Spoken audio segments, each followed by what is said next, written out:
Good morning. You're listening to the Mac and Jack Sports Show on Northeast Streaming Sports.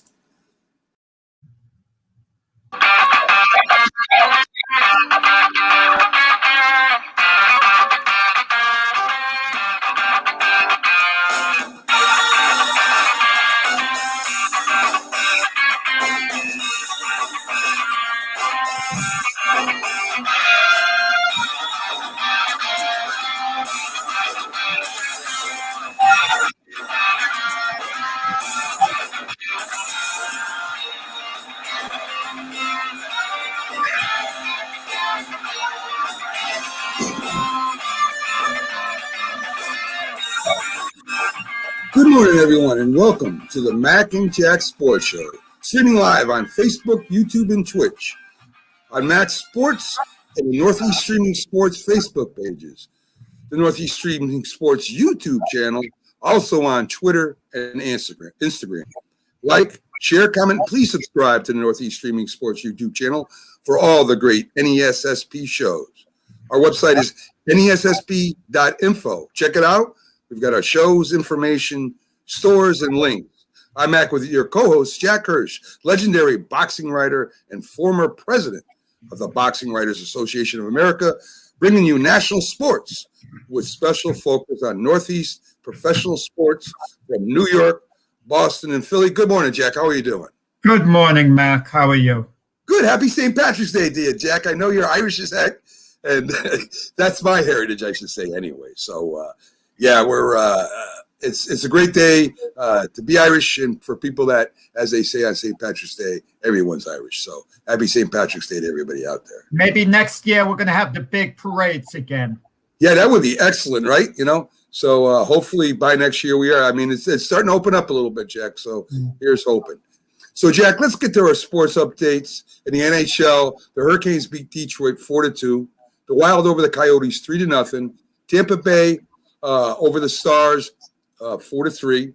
Avalanche double up the Ducks 8-4. And the locals, the Capitals, beat the Islanders 3-1. Wahlstrom with a goal in the loss against the Capitals. The Bruins 2, Pittsburgh 1. Frederick and Pasternak with goals in the win. So the top four right now, Jack, are Washington, the Islanders, Pittsburgh, Boston.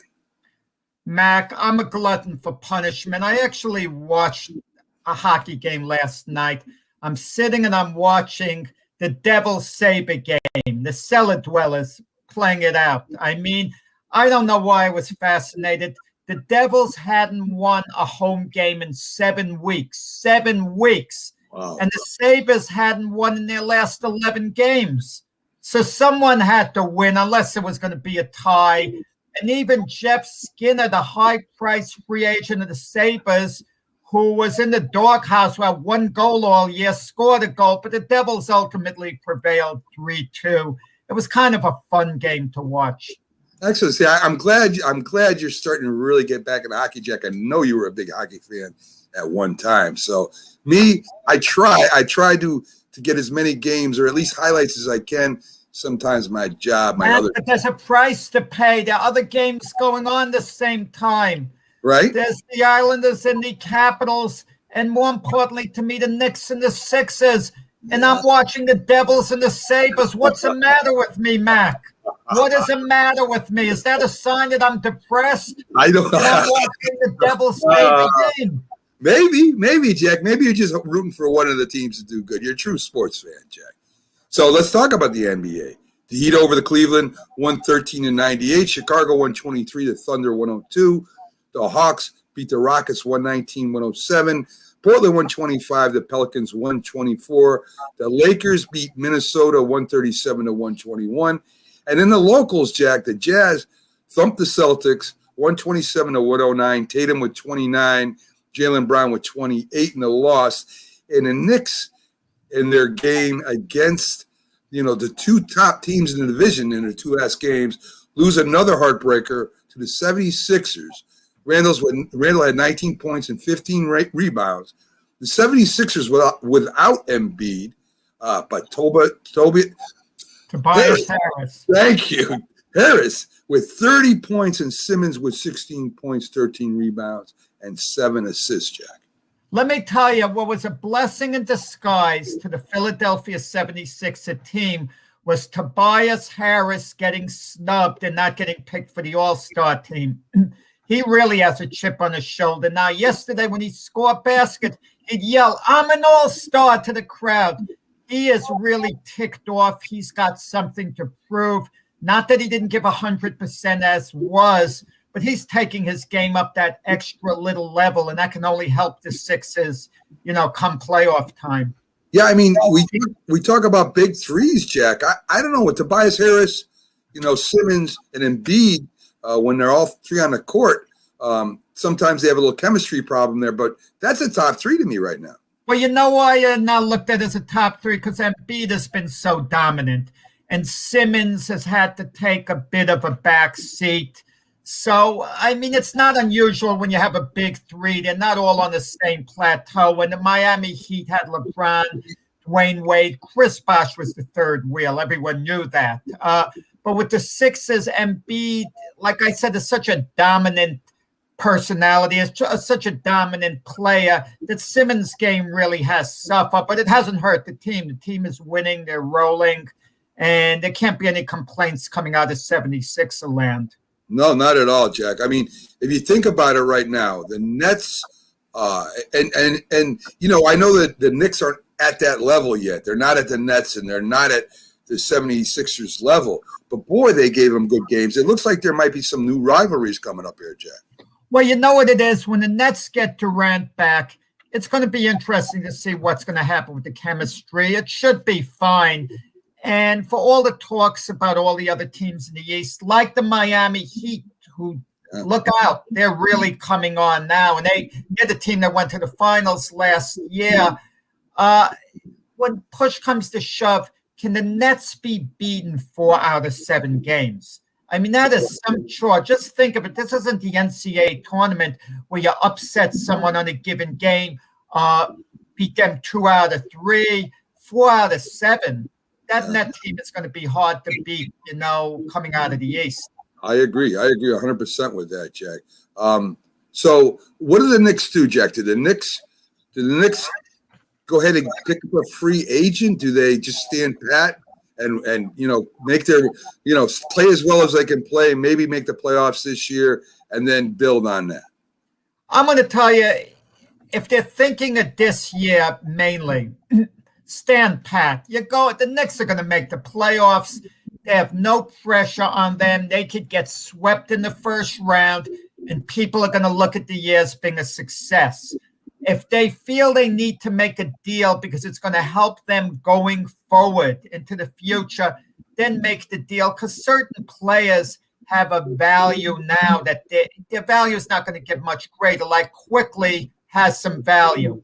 RJ Barrett has some value. So if you're thinking of pulling a big deal for a Bradley Beal type player, now's the time to do it. Only if going forward, you're looking at that as being your future and you want to start a big three.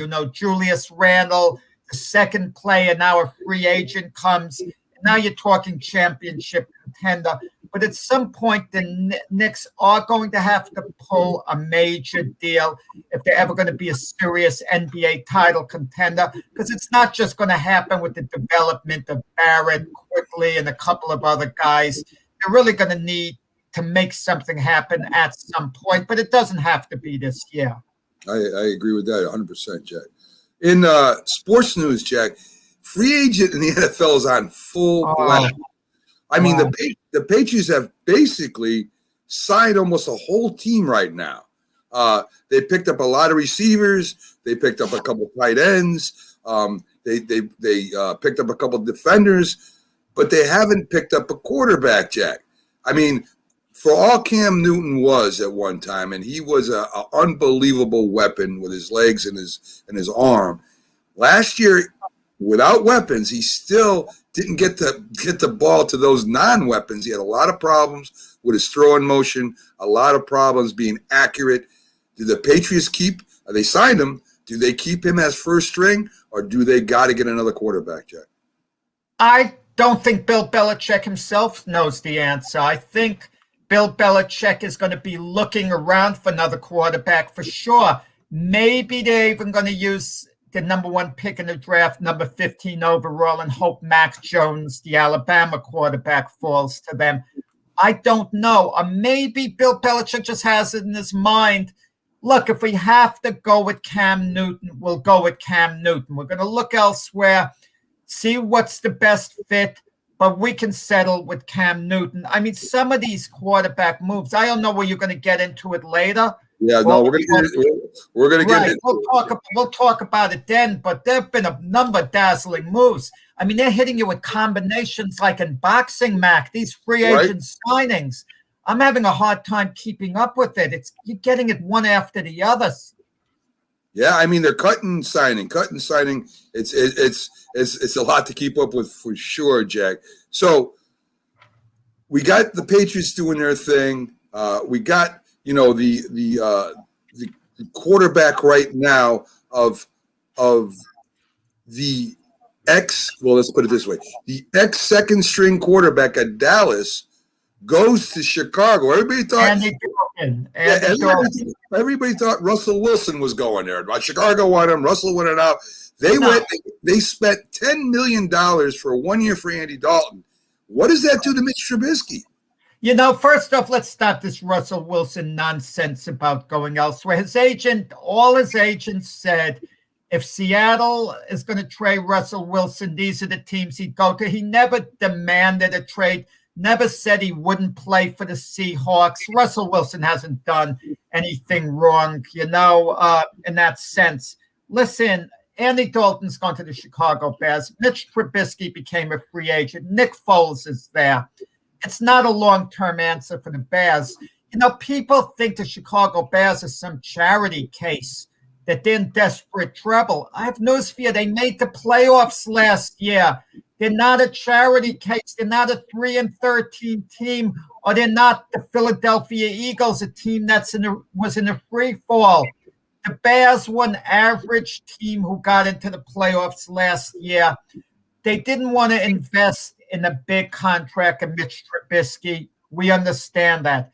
Is Andy Dalton that much of an upgrade? I don't know. Andy Dalton had a lot of successful years with the Bengals, but it didn't translate into playoff victories. And last year, he did a decent job as a backup, getting a lot of playing time when Dak Prescott went down with an injury.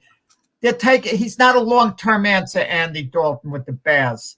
And they say he's going to compete with Nick Foles for the starting quarterback job. Well, if Nick Foles wins the starting quarterback job, then the Bears are really in trouble. I'll just say that. Nick Foles, great relief pitcher, but don't talk to me about him starting. No doubt.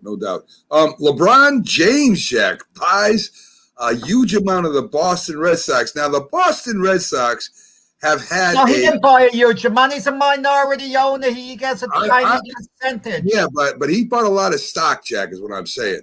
He bought him and his company bought a lot of stock in the Boston Red Sox. I think it's close up to 75 something mil, if I read right. That's a lot of money to invest in the Boston Red Sox. I know he's a minority owner on paper. The Red Sox have had a very bad reputation with black players, Jack, as you know.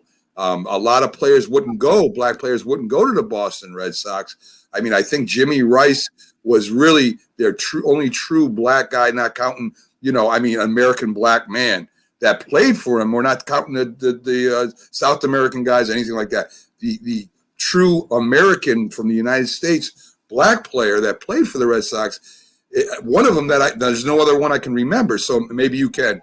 But anyway, there's a lot of players that wouldn't go to Boston because of the prejudice or the alleged prejudice out there. In fact, there is foundation to that. So this is kind of crazy to me. Why would LeBron James pick the Red Sox and not some other team?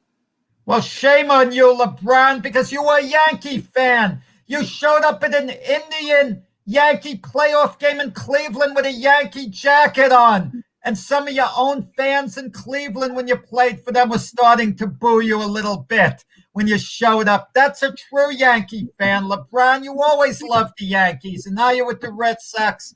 all joking aside, it's right what you said about the city of Boston. Look, Bill Russell, who should be really, along with Ted Williams, the most iconic athletes in Boston sports history, and maybe Bill Russell even number one. I mean, look what he did.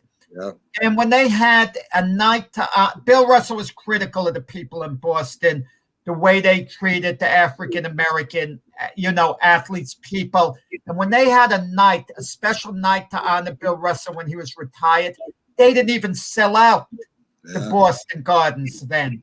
And that was a disgrace. I mean, is Boston improving? Are they becoming more progressive? I don't know. Maybe they are. You'd have to speak to a more modern athlete like Mookie Betts. I'd really be interested in what he had to say because he wasn't there that long ago. I know the people in Boston, they revere Big Papi David Ortiz. They absolutely love him, and he returns the love. Pedro Martinez had great things to say about the people in Boston. It was like a love affair.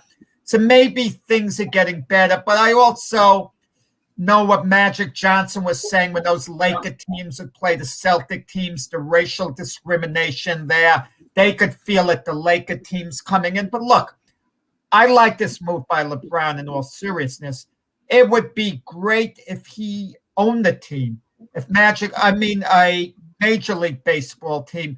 I think we need more African-American owners in sports. We keep talking about, coaches.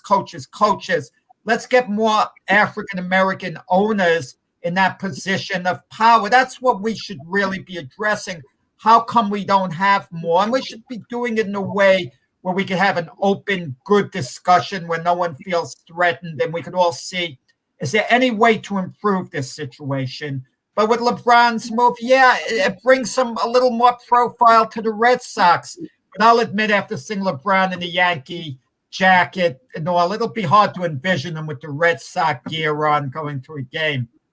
So Jack, backstage we got the Philly guy, but I want to get to one more point, and I'll bring him in on this too.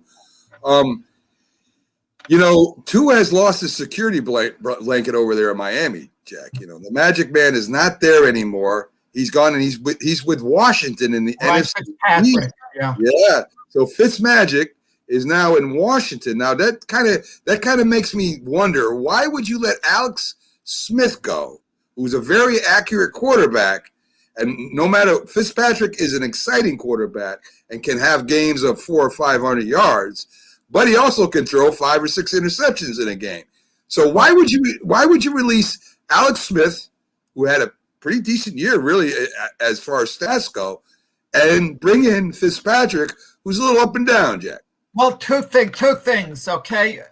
Alex Smith, Ryan Fitzpatrick, pretty even. I would give an edge to Alex Smith if I had to say who was the better quarterback.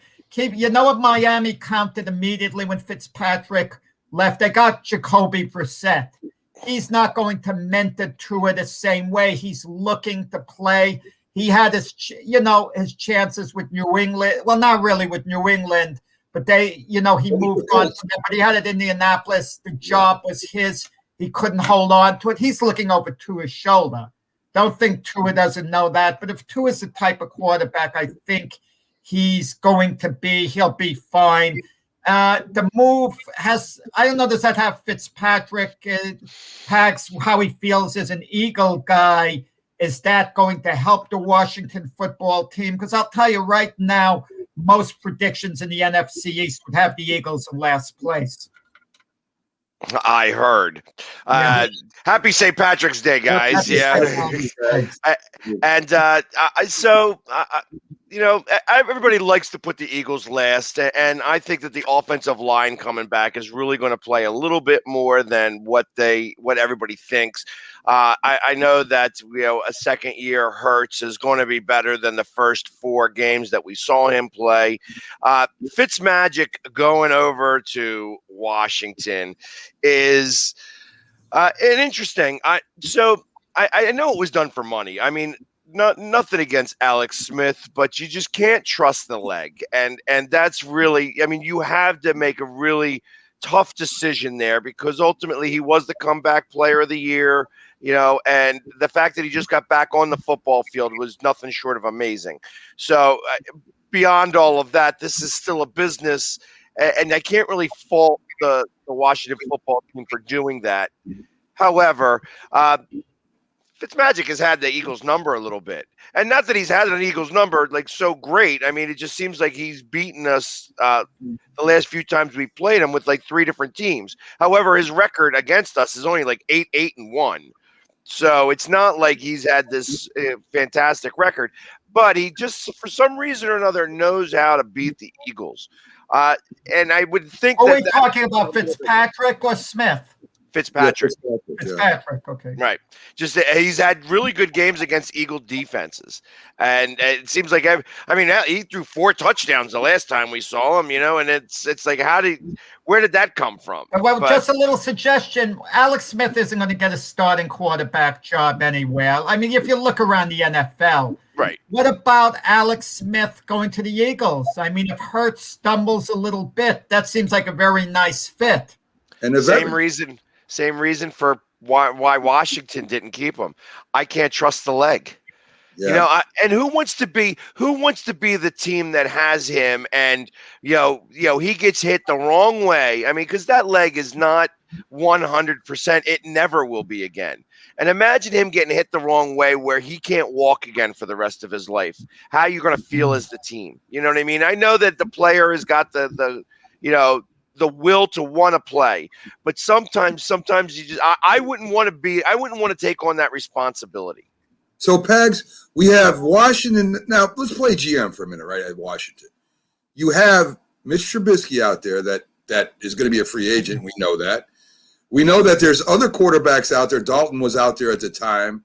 Yet you had a lot of quarterbacks that were very accurate, experienced quarterbacks. Mitch Trubisky still could be a good, solid quarterback if he's with the right team. Why are you going to go get Fitzpatrick as your starting quarterback? I don't understand that.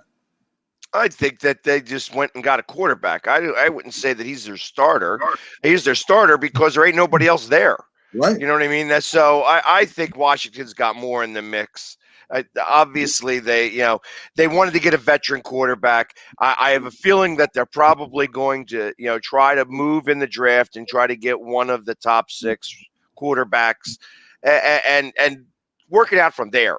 I mean, that's what I would be if I was Washington. However, they are great at ruining things. So, they had a good season last year, and I'm sure that Ron Rivera has probably got a lot more say than a lot of these other coaches did. And because of that, he just knows how to run a football team a lot better. And that could actually be a difference this year. And I got to imagine that he also understands that he needs a quarterback to be able to go. But there's been a great big trend with these newer quarterbacks. Nobody wants to spend the lots of money anymore. You're not going to see the Mahomes contracts anymore because on rookie contracts, these quarterbacks are starting to win Super Bowls. I mean, it's been a few where I want to say in the last 4 years, including even Carson Wentz, if he didn't get hurt, were making it to the Super Bowl on their rookie contracts where you're not spending $40 and $50 million. Pags, I disagree with you. You just said we're not going to see those type of Patrick Mahomes contracts. We just saw one with Dallas, with Dak Prescott. I am so happy they did that too. So happy they did that. But what I think with Ryan Fitzpatrick and you sing around the league, a lot of these veterans, it's not much of a gamble to sign them. It's a 1-year deal, and it's worth taking the chance. It's not like the Bears with Mitch Trubisky, who would have to invest a few years at big money. These 1-year deals, so the Bears sign Andy Dalton. It's only a 1-year investment. The Skins, Ryan Fitzpatrick, 1-year investment. I don't know, Mac, were you going to mention the Houston Texans with Tyrod Taylor? They just signed him. It's a 1-year investment in case Deshaun Watson can't play. In other words, they're not taking a risk like the Jets would have to take with Sam Darnold. If they're going to keep him beyond the year, they're going to have to sign him to a multi-year deal. Well, I think there's been a lot of, I would say, bigger signings than even we're talking about. You got Winston, who, Winston has been signed. I guess they're gonna make him the second string quarterback. I mean, That's what it looks like. Sean Payton said he'll get to compete for the starting job with Taysom Hill. I would imagine if they weren't going to, Taysom Hill is okay. I don't know. We'll see what happens. You might be right, Jack. I mean, there might be a competition. Gronk has come back with a $10 million one-year contract. Leonard Williams, which I'm glad the Giants did this, finally signed him with a 3-year contract. Barrett from Tampa Bay has a big contract signed. But yet here's the salary cap that we're all worried about, that we're getting rid of some of our good players. It's really crazy to me out there, and I know they're crunching numbers, but man, this is crazy, Pags. I mean, the Eagles have been very quiet. I think they got to thank the Wentz signing for that. I think all they've done with the Eagles is they got one who was Brandon Graham that they went ahead and they went ahead and signed to a 1-year contract, if I'm right. So I guess Wentz is really hurting the Eagles more than just his play on the field now. I mean, this is going to be tough for the Eagles. Well, they're down to $150 million because it was like $182 million is the cap, and it's $150 because $32 million is playing for the Colts. Yeah, and that's I was a little critical because they restructured these contracts, and some of these contracts that I would almost want them to expire, but they have to restructure them so that they're able to defer some of this money, and they're going to hope that the fans come back into the stands and that the cap goes back up again. And I can appreciate that. I mean, they didn't. Obviously, nobody expected in 2018 when some of these deals got done that in 2020 the cap was going to drop so dramatically in 2021. So you know what I think? Oh, God, I'm sorry. You know what I think, Pax? You're talking about the cap. I think the difference a lot of times are these very quiet signings for low money that people don't even notice. Like the Giants just signed John Ross, wide receiver, who was a #1 draft choice of the Cincinnati Bengals. And for whatever reason, he was in the doghouse at Cincinnati. Maybe it was his fault. I don't know. But obviously, if it was the #1 draft choice, a few years ago, there's got to be a lot of ability there. So sometimes these guys reinvent themselves all of a sudden because this is it in their career. It's either you fulfill your potential or you're going to be out of the NFL. So they take a step forward. I think signings like that, those really low-level signings, there are players out there that could be had. And if you could pluck them up, that's the difference, a lot of times in whether you make the playoffs or not. Well, you know what? Belichick has made a career off of that. I mean, literally, there's a couple things that Belichick does really well that I wish that the Eagles would emulate a little bit more. Not only does he like to pick out like the diamonds that have been that fell out of the stone, the rings. You know what I mean? That they fell out of grace for whatever reason. But he always chooses guys that have had championships. He has most of the guys that he takes know what it takes to get over the hump and win a title, whether it's in college or whether it's in the pros. And it's like one of the criteria that he puts on a lot of the players that he has with him. And I feel like that there's something for that. When a guy knows how to win, that never leaves them. Greatness, no matter how brief, stays with somebody. You know what I mean? And that's what I feel that Belichick does so much better. That's why these guys can go to New England and all of a sudden revitalize a career that may have fallen off track.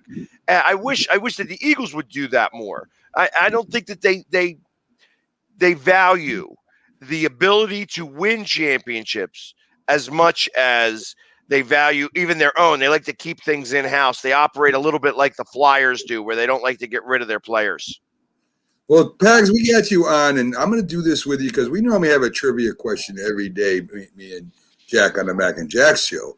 But since you're on, we're going to do a Philadelphia Eagle trivia question, and let's see your knowledge of the Philadelphia Eagles, Philly sports guy. So this has to do with running backs. So Jack with his knowledge of sports history, and you being our Philly sports guy expert. So the trivia question for today, guys, is which Eagle set the record for rushing in one game at 205 yards? You want me to answer that really quickly, or do you want me to give him a chance? Didn't it happen this past year? No. Was it Boston Scott? No, No. sir. Okay, you seem All right. pretty. Well, if that's his Philly's your town. Yes. Deuce Staley. No. Woo. Almost, but he didn't get the record. Leroy Keys. No. If it's not Deuce Staley, then because I would have thought that was against Dallas that one time. That was a good game. He almost did it. The only other person I would think is LaShawn McCoy. That's another good guess. And I mean, you could have threw Wilbert Montgomery in there. There's a lot of running backs that have run for a lot of yards. Look at me with my Eagles now. There you go. But the one that holds the record, the running back for the Eagles that holds the record, is Steve Van Buren versus the Steelers, November 11, 1949, with 205 yards in one game, guys. Yeah, see, I didn't see the game. Me neither. Me neither. But he was the only one to wear that number 15 too. So that's the truth. That's the truth. So there you go. See, I taught the Philly guys something today. So of course I had to look it up. I was hoping you'd get the wide receivers, and maybe I'd guess Tommy McDonald. See, and I guess the only reason why I thought Deuce Staley was mostly because they only ever really show like the history once the Super Bowl started. Like nothing ever happened before the Super Bowl. Yeah, I get that from all the haters out there that don't ever like to count the Eagles championships in 48, 49, and 60 before the Super Bowl. Because nothing ever happened before the Super Bowl started. So, can I tell you something? I would put that Eagle 1960 NFL championship ahead of their Super Bowl winning team as to me a more memorable, I don't know, event, the team or whatever. You know, they handed Vince Lombardi his only playoff loss. I mean, playoff or championship loss. Championship. But You're right. Lombardi would have been perfect if it wasn't for that Eagle team. And what a memorable game that was, you know. And that was definitely a dominating team, Jack. The 60 Eagles was a dominating team. So that's it for the Eagles trivia. So of course we've got other Philadelphia sports to get to since the Eagles have been pretty quiet in the free agency thing here. So let's get to the 76ers. Philly comes back in the fourth quarter to beat them scrappy Knicks, and that's what I call them, scrappy. They ain't good. They ain't great yet, Pags, but they're giving the two top teams all they could handle. So without Embiid, Harris goes crazy, and Harris is quickly becoming one of the premier forwards in the league. With you guys. So Embiid didn't play. Harris went off for 30. Simmons I almost got a triple-double with rebounds and assists and had points on his own. So you guys come back, you win. Did you watch any of that game, Pags? I did. I watched most of the game, and it's one thing that they played the first three quarters. That fourth quarter with the lockdown defense, at one point they had 2 baskets in 8 minutes time. The Knicks, which is the reason why they lost that game. I happened to go to the game on, I guess it was Sunday against San Antonio, and that was a laugher. I mean, they had smoked them by 40 points at one point in the fourth quarter. They were putting guys in I had never heard of before, like Ferguson and Boom Boom Reed or whatever, Ball Reed. But I don't know. They were announcing guys I never heard of before. Because they never get that deep into the bench, but it's. I tell you, I've said Tobias Harris that this team is going to go as far as Tobias Harris is going to take them, and the fact that he did not get the nod into the NBA All-Star game really pissed him off, and that's good. He was the one when the fans came back in the stands. He was the one that took the microphone and actually addressed the fans that day.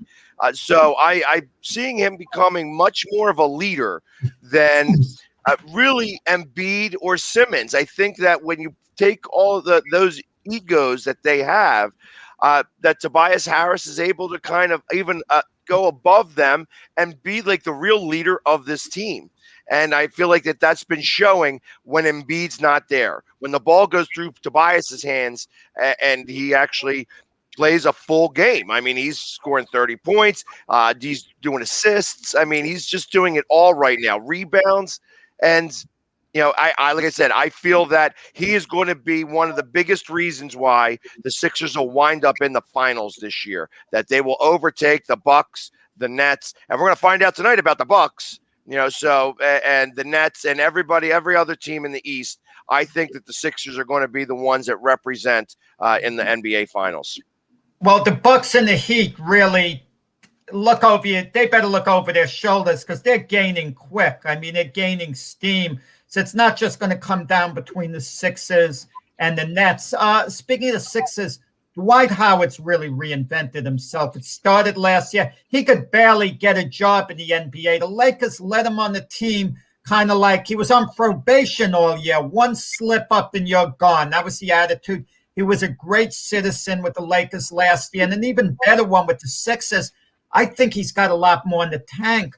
I kind of wonder, why don't they play him more? I don't want to hear, well, we have injury concerns. He's been outstanding on the court, and he was one of the top 3 players in the league at once. I mean, I think they got a tremendous weapon in Dwight Howard that hasn't been used quite enough. But then again, how do you mess around with success? They've been successful this year. You don't want to mess up the chemistry.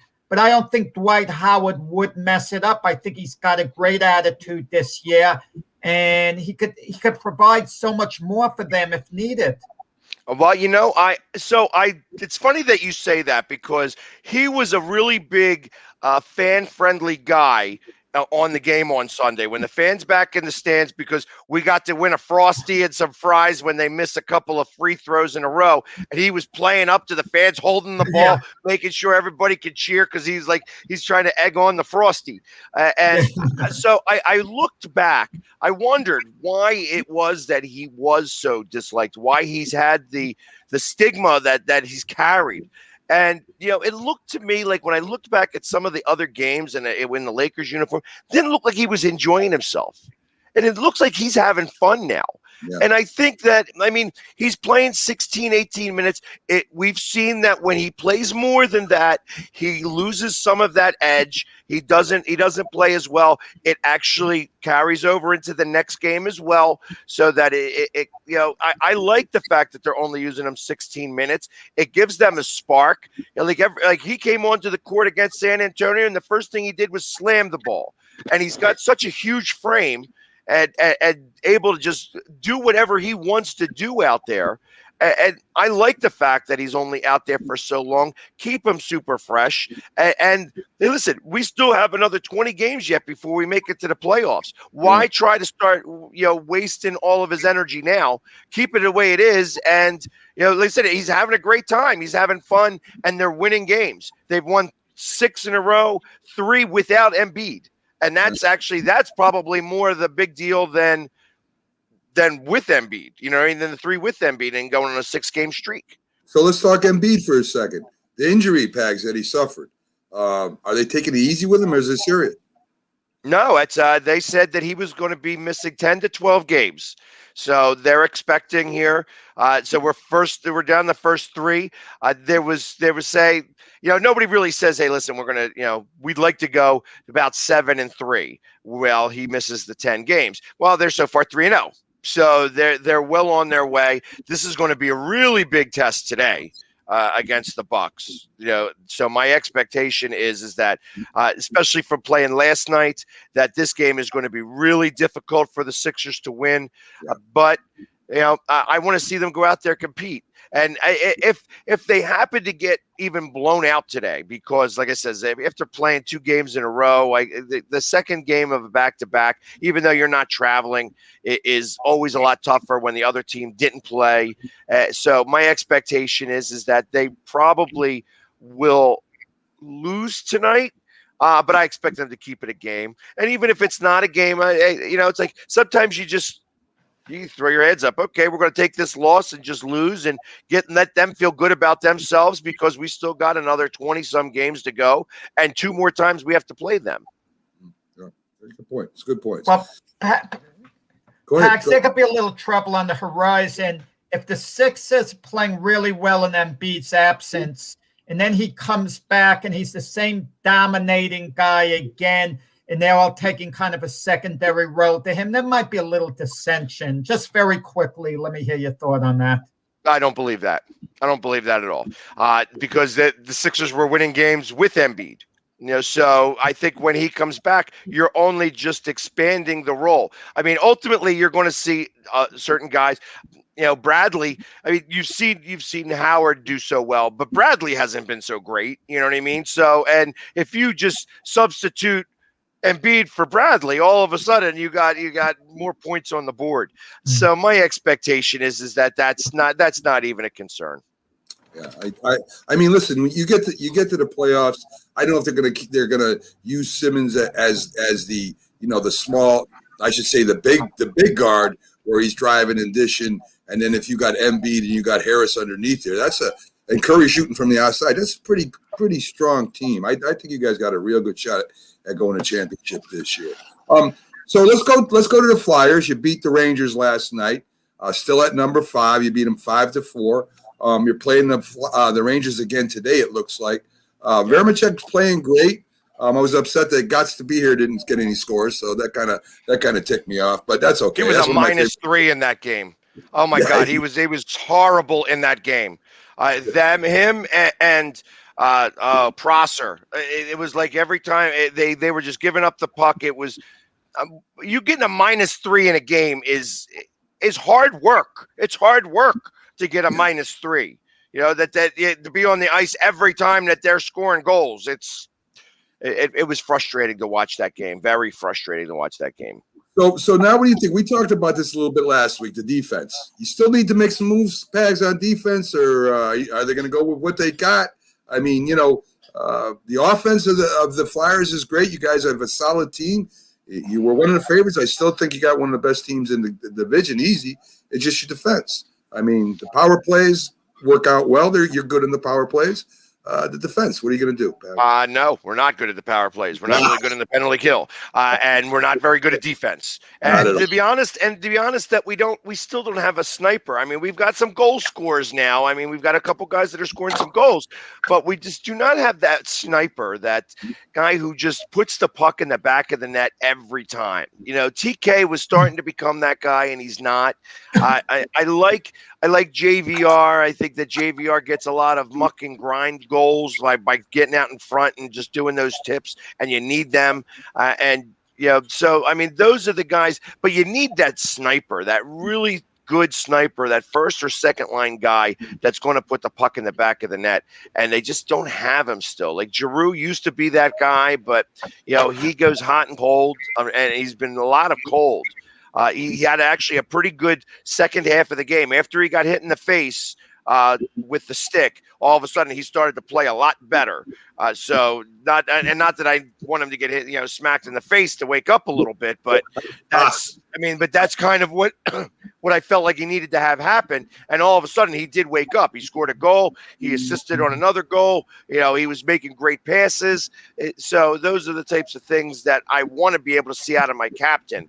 To be able to move forward, but they need some help. I know that the Islanders will start to fall back. I know that the Penguins are, on their hump right now, but as the season wears on, they'll start to look old. So I'm thinking that the Flyers are still going to be able to make it in, but there's going to be one good team that's not. Out of the top 5 teams, there's going to be one of those teams is going to be looking up and sitting on the couch when the playoffs hit. And I'm hoping that it's not the Flyers, but as of right this second, especially the way they played this past week, and I was there at every one of those games.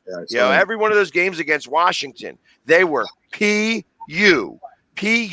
and ultimately.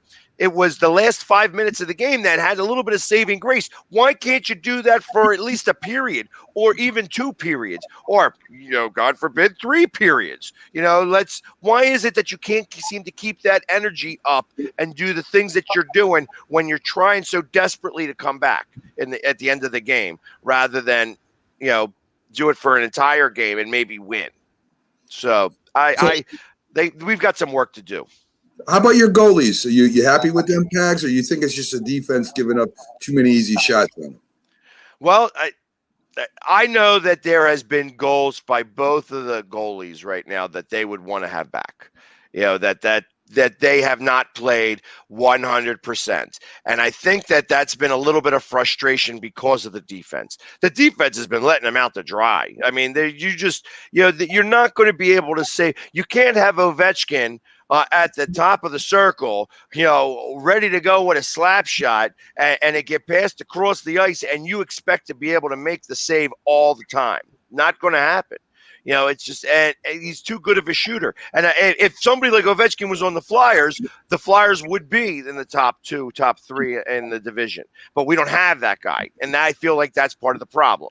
That their power play is at the bottom of the league. Their penalty kills at the bottom of the league. When you watch them do even breakaways or 2-on-1s or 3-on-2s, they cannot seem to really have it together. They're looking to pass rather than shoot the puck sometimes. They have open shots. And they decide to look for another pass. They're playing with the puck a little too much right now, a little too much for my liking. And ultimately, if they continue down this path, it's going to hurt them.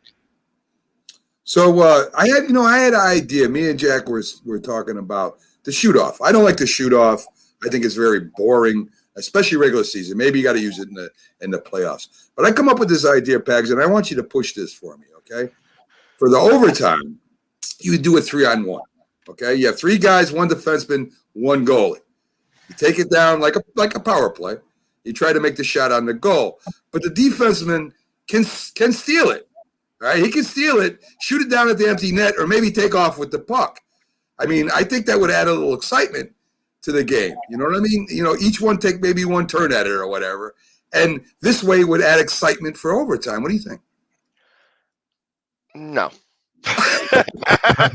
And call me more of a purist. I like the 3-on-3, but even again, let's even talk about that. Even in the Rangers game, the Rangers held the puck, and that's been one of the things that have happened against the Flyers lately. They like to hold the puck. I mean, the Flyers had that puck in that overtime period for a whole 12 seconds.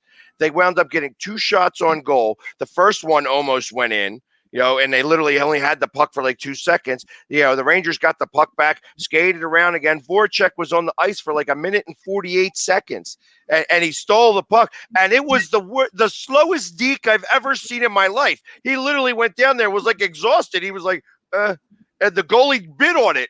And he just literally was like, he switched it to the other side and just pushed it in the net. Was like, he didn't even raise his arms. He was so tired. You know what I mean? So I feel like I like the way it is. I'm not a big fan of the shootout. The game will go on forever, though. That's the whole thing about it. You know what I like? Eliminate offsides for the overtime and just open up the ice, and whoever scores first, no offsides. I wouldn't mind them going in 5-minute intervals, the 3-on-3. Ultimately, somebody's going to score on 3-on-3. You know what I mean? That is going to happen. So after 5 minutes, switch sides of the ice and do it again. You know what I mean? Same 3 guys stay on there like boxes. Even if they're exhausted, they got to gut it out. I don't like that idea either. I like how they change it up and such like that. It's I wouldn't mind the 3-on-3 going further. I'm not as big and excited about the shootout. I don't like it to be a one-man game, and that's kind of what happens. It's kind of like the penalty kicks in soccer. I think they should change that. I mean, I know they got to break the ties, especially in the playoffs, but they don't have to break the ties in the regular season. They could just add it up, Pags. I mean, they could just let it go. It ends in a tie. Ends in a tie. Pags, the shootout used to be fun in the beginning. It was a novelty. We loved watching it. And now it's like we got tired of it. We're so used to it. It's not exciting anymore. I like the idea of not giving the win. That, making these 3-point games a couple years ago, making these 3-point games made everybody, it seemed like everybody was tying. It was like going and having a 3-point game. It takes away the purpose of the win. You know what I mean? Like, oh, you got the second point, but now it was a 3-point game instead of a 2-point game. Why bother? If you're going to tie, you tie. You go into overtime. You do the 5-minute overtime. If nobody scores, it's a tie. That's the end of that. If you lose, it should still be 2-0. That's how I feel. Or make the wins worth 3 points. That's the other way of doing that. If you make the wins 3 points, you go into overtime and it's a 2-1. Then that's okay. I can appreciate that more, but it puts more emphasis on the win in regulation in comparison than the win in overtime. And that's what I think is missing right now in hockey. And I know that they won't change that because they would rather have the disparity and have everybody still possibly making it in the playoffs come like with 2 weeks left in the season. All right, Peck. So let's turn to the Phillies real quick. Of course, we're getting closer and closer to opening day. You've been talking about the bullpen. So Jose Alvarado comes in. He's been hurt the last couple of years. He's doing pretty good in spring training. He had a 2.39 ERA a couple of years ago in 2018. Maybe he got an answer in the bullpen, Pags. Maybe. I'm hoping. It's the bullpen as a whole has done really well in spring training. It'll be better to see what they're like, and we're starting off right with the class of the NL East with Atlanta to start off our season. So we're going to find out very quickly. We got the Atlanta, and then they're going to be the one game I don't get to go to with the first fans in the stands. I'm the one game I'm going to miss. I'm not going until April 6th when I go to see the Mets get their butts kicked in Philadelphia on a Tuesday. But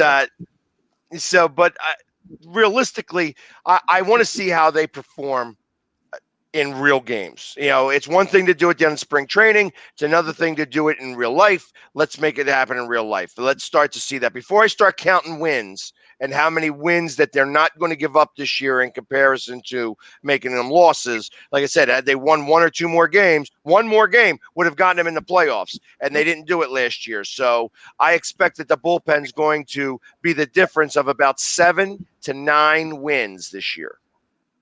Yeah, I mean, listen, every team has its weakness. I don't care, maybe not the Dodgers, but every team normally has a weakness, whether it's a bullpen starting offense, power lack of there or hitting with people in scoring position. I think if the Phillies can find us a couple solid bullpen pitchers, Pags, you guys got a shot at getting in at least as a wild card. I don't know.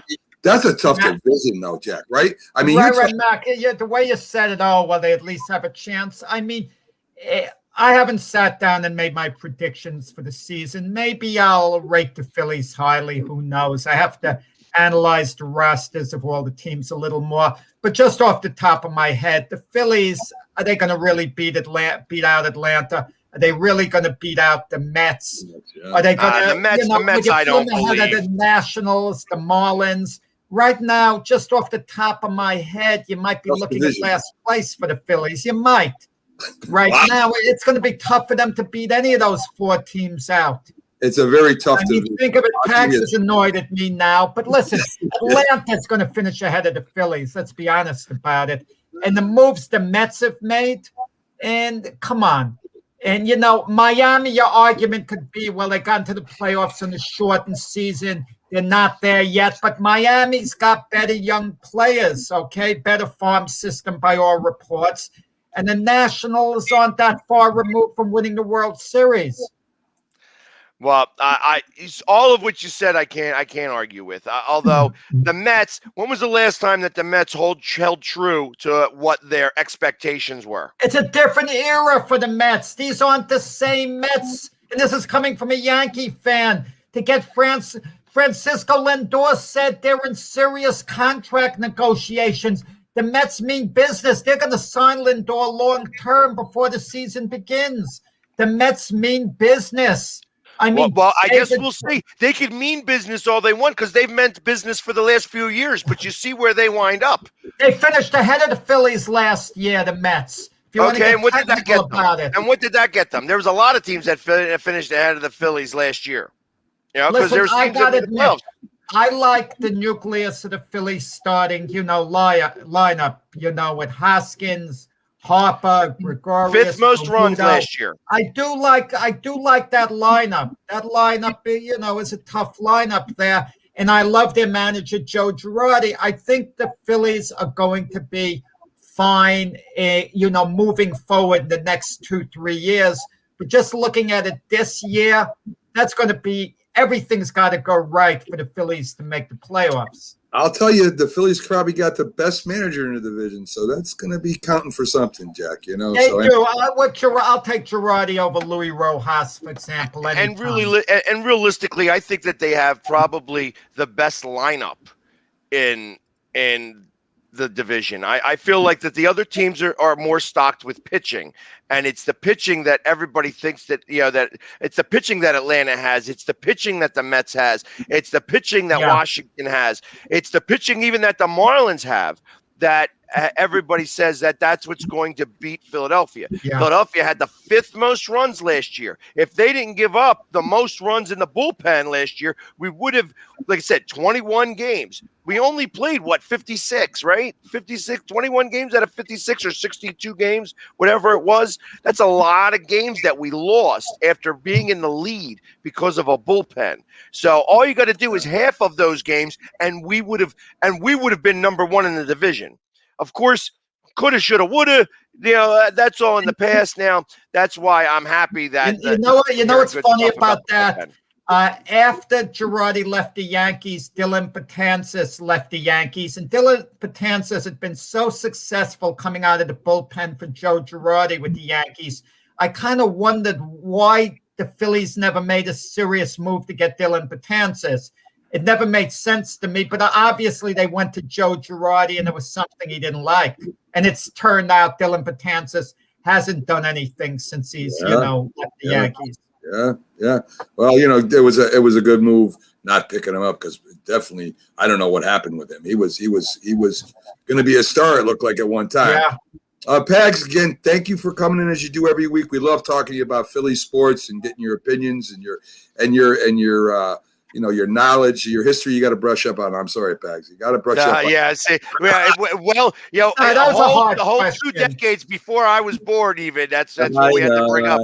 So, but that's okay. That's all right. You're right. I gotta get back into the history books. You do, Pags. Mark likes to stump me a quarterback question where he answers Otto Graham. Yes. And and I'm not thinking before Johnny Unitas. I'm thinking from Unitas on, and he loves those questions. Well, that's only the second trivia question I've been asked since I've been on the show. The first one I was able to come up with really quickly. With Edgar Allan Poe. Like I said, I even remember the trivia question. So. Yes. So I when it comes to trivia, I usually know most of my stuff. So that, like I said, I was a little surprised when I was told, no, it wasn't Deuce Staley. I'm like, what do you mean it wasn't Deuce Staley? I was about to go look it up. But, when you said, Steve Van Buren. It would have been funny, most rushing yards that if it was a quarterback like Randall Cunningham. But I think I think that's owned by Michael Vick, actually, for Michael the Eagles. Vick, Yes. I wouldn't know. I don't know where to put my head. I think that's that for another time. Who is a better running quarterback, Michael Vick or Randall Cunningham? That's for another time, I guess.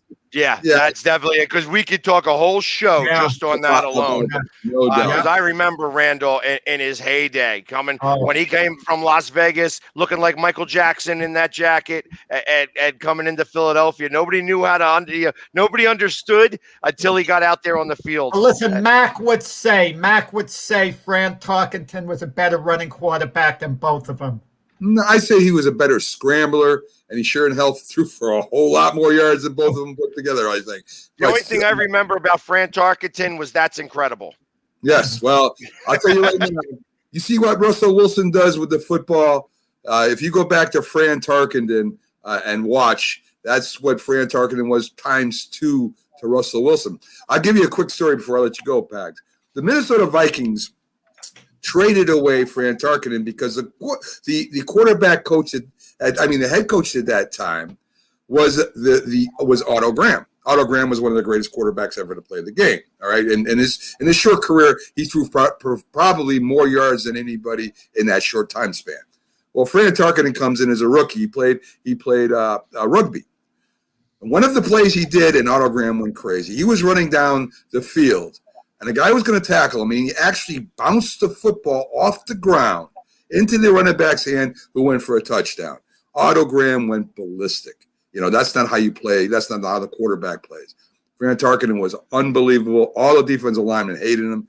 Deacon Jones said when you played that team, you played Fran Tarkenton, and people called him a wimp and all this other stuff. But I'll tell you right now, exciting, unbelievable quarterback. You got a shot. Go look at YouTube. Look at Fran Tarkenton. I mean, he was incredible. But anyway, Jack got me sidetracked again.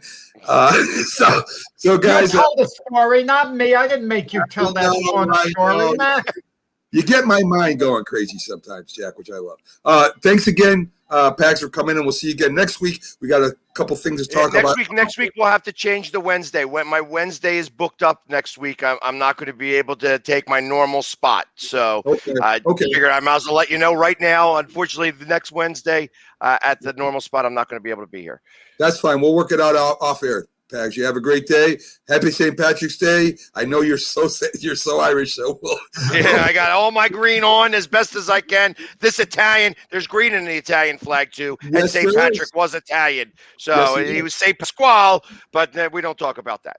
No, that's okay. Well, all right, Pags. We'll see you next week, my friend. Yeah. Have a good one, guys. Thank you. So there you go.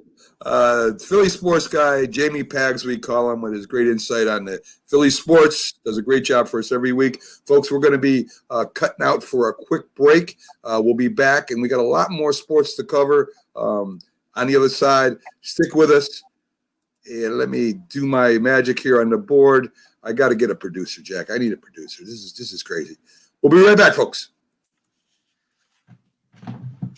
If you served honorably in our nation's armed forces and you're looking for a way to continue serving your fellow veterans in your community, then join AMVETS. Each year, AMVETS members volunteer millions of hours at VA healthcare facilities from coast to coast, helping to improve the lives of their fellow veterans through the VA Voluntary Services Program. AMVETS posts and departments also participate in a wide variety of community service projects, ranging from Americanism in our schools to supporting the Special Olympics and Boy Scouts of America.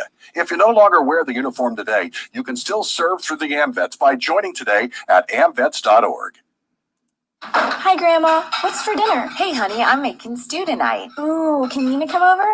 I'm not sure about our new friend. I wonder if there's been any drinking going on. Alcohol at her age can lead to so many bad things. I've been meaning to ask you, what would happen if someone offered you a drink? Grandma? This is hard. She's so young, but I know I need to talk to her about it now before someone tries to give her alcohol. If anyone ever does offer you a drink, I want you to say no. I have too much respect for my family, and I don't want to get in trouble. Okay. Really? I promise, Grandma. I love you too. Okay, how about tasting this stew and telling me what you think? Some children may try alcohol as young as 9 years old. It's not too early to talk about drinking. For tips on how to begin the conversation, visit underagedrinking.samhsa.gov. That's underagedrinking.samhsa.gov. This message brought to you by SAMHSA and this station. When you hear the word asthma, you probably think of shortness of breath, coughing, or inhalers. Lots of things can trigger asthma, but the fact is that asthma doesn't just attack, it can kill. But with proper medical management, asthma is controllable. If you experience shortness of breath, wheezing, tightness in your chest, or persistent nighttime coughing, you may have asthma. See your doctor and get the facts. You'll breathe easier. For more information, call 211 Info Line. A message from the Connecticut Department of Public Health, keeping Connecticut healthy. If you talk and they will hear you every single time. Oh, we're getting killed. Yeah, well, Kyle's not here. How come? Kicked off the team. Didn't Tim tell you? Kyle and some other kids got caught drinking beer in the park a couple of nights ago. Really? Yeah. Zero tolerance. He's out for the season. Come on, it's a first offense, right? That we know of. But why should that matter? He knew not to drink. I've made it clear to Matt that's what we expect from him. What have you said to Tim? Nothing really. You know, a lot of kids try it at this age, so. Yeah, well, a lot of kids don't try it too. I'm not saying that Matt's going to be this perfect kid, but if I don't tell him what we expect and why he shouldn't drink, how's he going to know? You think kids that age really listen? They never admit it, Bill, but they hear more than you think. Talk. They hear you. For more information about talking with kids about underage drinking, visit underagedrinking.samhsa.gov.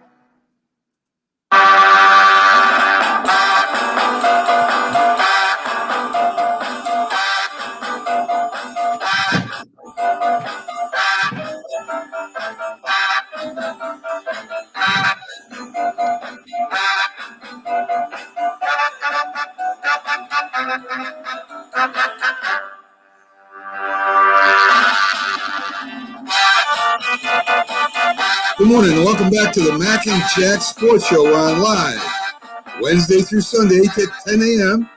I'm your host, Mac, with your co-host, the legendary Jack Hirsch, famous boxing writer, due to go into the Hall of Fame pretty soon, Jack. Congratulations on that.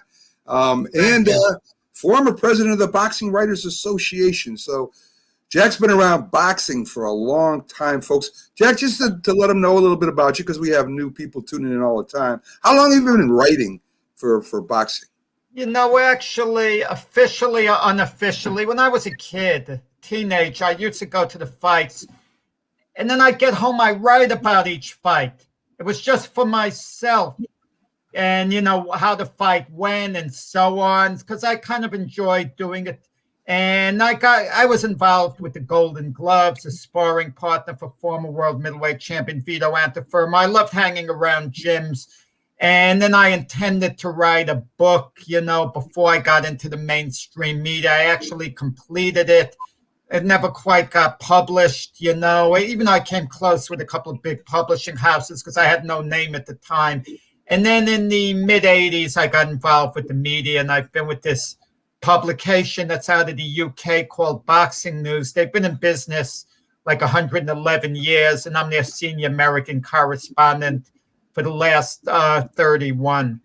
And I've written other publications, and I've been heavily involved in a lot of ways. I've presented a lot of high-profile I've presented awards to a lot of high-profile people. I'm really proud of that. I presented Manny Pacquiao the Fight of the Decade Award, a Fight of the Year Award. I presented the Floyd Mayweather Fight of the Year Award, awards to Joe Frazier, Vladimir Klitschko, Evander Holyfield, you know, Riddick Bowe. So there was a lot of high-profile people I've come across in my life, and it's been a lot of fun. I can only imagine that would be me being a big boxing fan. And folks, we try to bring boxing up as much as we can on our show. And Thursday, we have a lot of boxing talk. So if you love boxing, come on over and see us on Thursdays.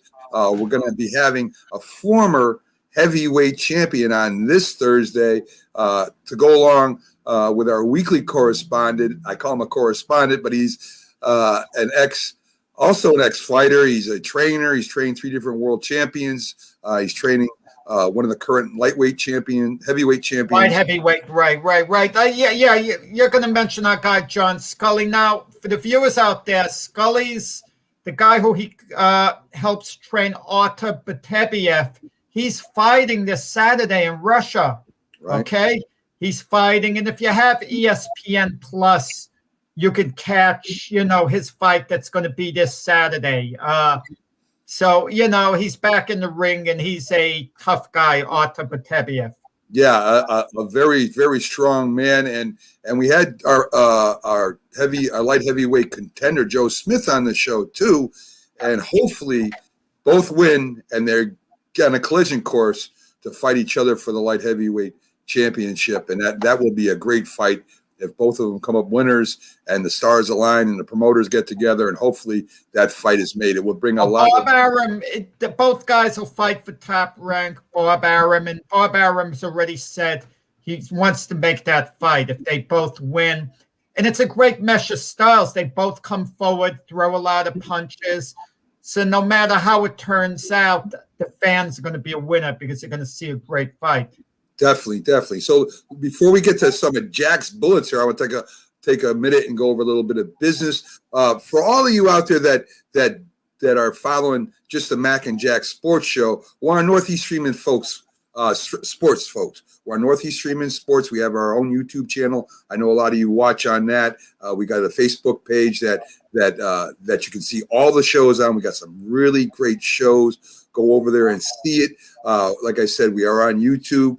We do have our own Facebook page, and you know, this is where a lot of shows that cover strictly sports, from everything from boxing to NFL, MLB, and NBA, college.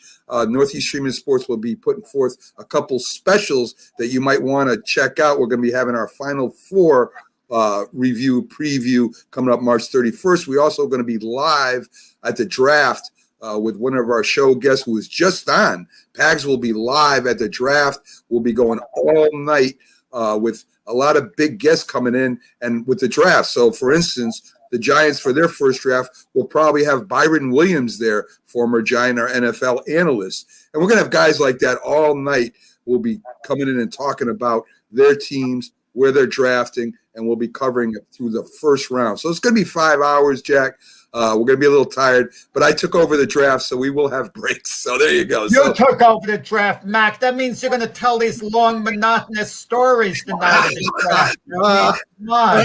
Let's keep it short and sweet. I don't like guys who talk too long. Go on and on. I mean, you don't need that. That makes for a boring podcast. Yes, it does, but we will have a lot of action. So, folks, draft night, I know a lot of you go over to the big networks, but if you like what you see on our shows at Northeast Streaming Sports, we're going to have a special that's going to be out of sight. So join us there. We're also on Spotify, Pandora, iHeartRadio, and iTunes. So if you can't see the show, you can go there, or the network. You can go there and listen to all the shows. So if you're at work, in the car, and you can't make it to a video screen and watch us for some reason, you can listen to all the great shows. So that's it for the business I wanted to take care of real quick. We are Mac and Jack Sports Show, and we're on, like I said, Wednesday through Sunday, 8 to 10 a.m. live. Join us, and we're going to have some of the biggest guests you'll ever see in sports. Folks, we just had an ex-Super Bowl, two-time Super Bowl champion on from the Dallas Cowboys, Jim Jeffcoat. You're going to see guests like that all the time. I like Jim Jeffcoat, and he liked my idea, I could tell, with the XFL. Stone Cold the Rock coming in. He would have loved to have been an XFL coach. He would have been able to shut off for 1 minute his game head and know it's show business. And when they tried to attack him, could you imagine he body slammed the Rock, the coach Jim Jeffcoat, and then he told his team to come out? He would have loved that stuff. He was a former wrestler in high school. Yes, and a very big man, Jack. 265, 280 in his prime. He looks a little bit bigger than that. I'll show up a comment here from Josh Rubin when we were talking about the NL East with the chance of the Phillies. And Josh is right. Mets do have a good lineup if they stay healthy. It's going to be a very competitive division this year. It's going to be really great to watch those teams go at it. The Mets. So we have someone that agrees with you again, Max. Someone who admires your knowledge, your sports knowledge, and someone agreeing with you once again. That's a great point. The Mets have a heck of a lineup. But you want to know something? You look around the league, and I know it's a cliche, but teams have to stay healthy. Yes. I mean, that they have all these trainers that work with these guys round the clock, and they can't seem to stay healthy. They have a ton of injuries, and I can never fully understand it. Listen, I'm a former marathon runner. I would be jogging, working out my whole life, and I was virtually never injured. Yeah. If I ever got injured, and let's say I had a hamstring or something, I'd be over in a couple of weeks. I'd be fine. I'd be raring to go. And some of these guys, they're injured, and they could just be a designated hitter like Stanton, and they could be getting injured. And are these guys warming up the right way? You kind of wonder. That's one of my beefs about baseball players.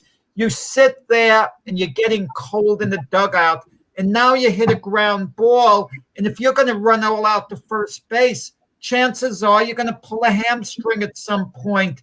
And the mentality of guys like you and I, Mac, used to be years ago, we want to see runners running all out, giving 100%. But you want to know something? That's a recipe for, getting injured. I'd rather see a guy hold back a little bit for, the sake of not, pulling a muscle. I mean, it sounds like a bad thing to say, but the guys just aren't warmed up properly. Once you're sitting there, you're cooling off. Well, you make a point, but I disagree with that point, Jack. I mean, listen, they're training wrong. They're lifting too many weights. I used to work out a lot playing football. And when I would work out with the team when I was coaching certain instances, I was always in great shape. I mean, I'm not as great shape as I was back then, but I'm still in good shape. Listen, weight training is great, and a lot of players look like they should be, in the Olympics as competing as bodybuilders. And there's two different. Well, being ex-military too, there are different ways to train, Jack. Right?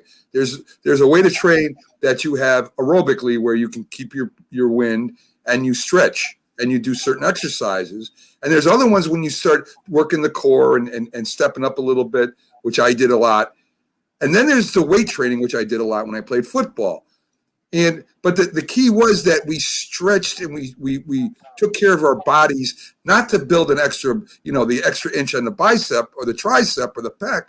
It was to remain in good, strong condition. I think the trainers and the players in some circumstances have taken it to the next level.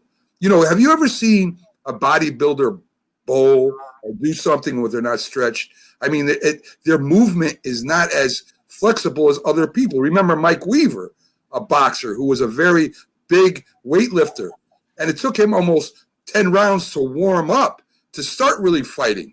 So I really believe, Jack, that the personal trainers, if they're using them correctly, are going to have to start teaching these baseball players how to be more flexible instead of putting on the extra muscle. Yeah, I mean, different training for different events. I mean, there's the long, slow training, and then there's the training where you need the explosive, quick movements. I mean, football, the NFL's different from the NBA. The NBA's constant running up and down the court. You're moving back, forth, back, forth, back, forth, and you have these quick bursts. The NFL, you have a play that lasts really like a few seconds or so, where it's a quick burst, you cool off, quick burst, cool off. And the same way with baseball, the fielders are just standing around. And then they might have to make a quick burst that's going to last, a few seconds at most. Same thing with a base runner. I mean, a pitcher's constantly pitching, constantly moving around. He's pacing on the mound. And, it depends on the sport. A boxer's nonstop. He's the 3 minutes, the 1 minute cool off, the 3 minutes, the 1 minute cool off. Wrestlers nonstop the whole time, UFC guys nonstop. You train, I think, according to the support, the sport you're in, but there's a certain core training that everyone needs, a certain stamina they all need.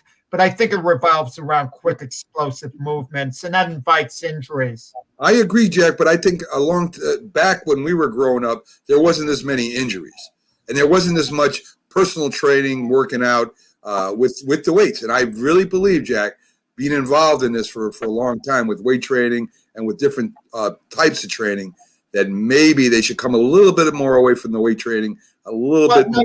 You know what it is, Mac? These athletes, they love to look at themselves in the mirror. They love to look at their bodies, and their friends say, "Oh, you really look diesel. Oh, wow, you look great." Like boxers, they look and they admire every muscle in their body, how they look. Oh, I got a 6-pack. And then they get in the ring and they're exhausted after 2-3 rounds. Yeah, exactly. So Jack, before we get to your bullets, I want to do almost a thought. It's not really a thought for the day. It's just something I want to share with you and the audience out there today. And I want to talk a little bit about the NCAA and of course March Madness. And they just passed a rule where they're going to be sharing money or letting athletes make money off likeness and off their names. And I was wondering if it counted with March Madness, because they're going to be publicly talking about the best players on each team to sell the March Madness. They're not going to say, okay, it's just this team against this team. They're going to say it's this player on this team that's going to be why the team will win or lose. And I was wondering, are they going to pay these athletes for using their name to boost up the March Madness frenzy that we have every year? And just a note, Jack, the NCAA gets almost $1 billion or maybe more from this March Madness. They make a lot of money off this month. And last year they didn't have it. They lost half their revenue for the year, Jack. I mean, we know how much NCAA football makes. It's a ton. But they lost half their revenue last year because of the COVID-19, and they didn't have March Madness. So, which leads me to question, Jack. Are they going to start paying the athletes, starting now, since the rule has been changed, that they're going to pay them for their likeness? Are they going to start paying them when they start saying, oh, the great shooting guard from Tulsa State, just throwing anything out there, Billy Bracken is going to be the reason why Tulsa State wins the NCAA championship? What do you think? Mac, honestly, I don't really care about the NCAA at all. I wish they would they would pack up and go away. They've always taken advantage of athletes. They've been selfish. They've been too restrictive. They've been too insensitive. Kids go to college. They're entitled to get a job. They're entitled to make money.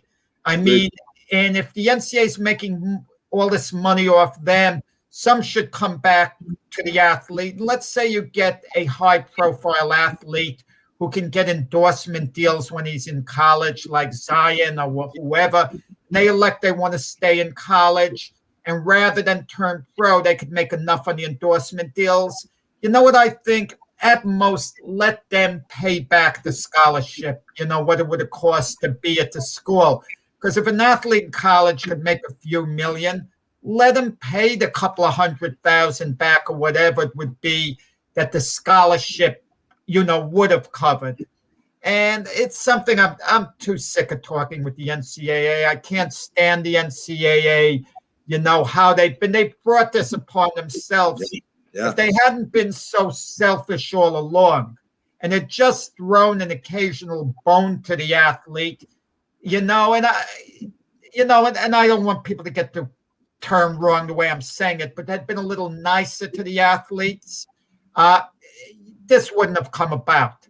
But they've been so restrictive and, so selfish that the athletes are finally battling back a little, that they want a little cut of the pie. And I hope they get a big cut of the pie.